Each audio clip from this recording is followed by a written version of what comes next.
اور ایک آخری حدیث سنا کر کے بات ختم کرتا ہوں. اللہ کے پیارے نبی نے فرمایا یحمل ھذا العلم من کل خلف عدول، کہ دین کا جو علم ہے اس کو ہر دور میں ایک ایسی جماعت رہے گی جو اس علم کو پھیلائے گی، جو اس علم کو اٹھائے گی، جو اس علم کو کیچ کرے گی اور دوسروں تک پہنچائے گی. ینفون عنہ تحریف الغالین وانتحال المبتلین. اور یہ جو علماء حق کی جماعت ہوگی اس کا دو بڑا کام ہوگا. یہ غلو کرنے والوں کی تحریف سے دین کو پاک کرے گی. آج دین کے اندر غلو کرنے والوں نے بھی دین کا تہیہ پاچا کر دیا.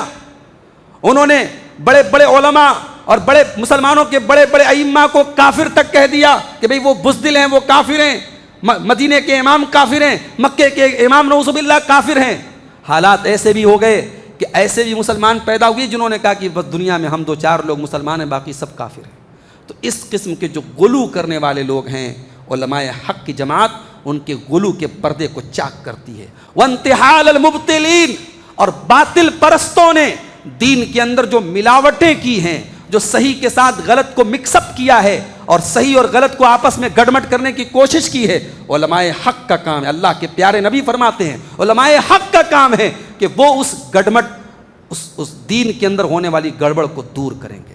لہٰذا اگر ہمیں دین پر چلنا ہے اور دین سے ریلیٹڈ جو فتنے ہیں ان سے بچنا ہے تو اس جماعت کے ساتھ ہمیں اٹیچڈ ہونا پڑے گا، کنیکٹڈ ہونا پڑے گا، اس سے جڑنا پڑے گا، جس کے بارے میں اللہ کے نبی نے فرمایا یحمل ھذا العلم من کل خلف عدول، کہ اس علم کو ہر دور میں ایسے لوگ اٹھائیں گے جو عادل ہوں گے، ان کے اندر تعصب نہیں ہوگا، وہ حق کی بنیاد پر کتاب و سنت کے علم کو سیکھیں گے اور دوسروں تک سکھائیں گے. اور ابھی الحمدللہ ایسے علماء حق روئے زمین پر موجود ہیں. علماء حق کو پہچانیے اور ان سے رابطے میں رہیے اور دین کے مسائل کے سلسلے میں ان سے رجوع کیجیے.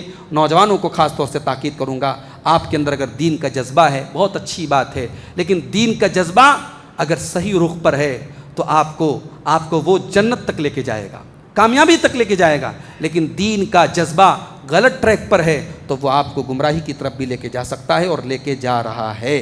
اللہ سے دعا کیجیے رب العالمین ہم سب کو علماء حق کے ساتھ جڑنے کی توفیق عطا فرمائے.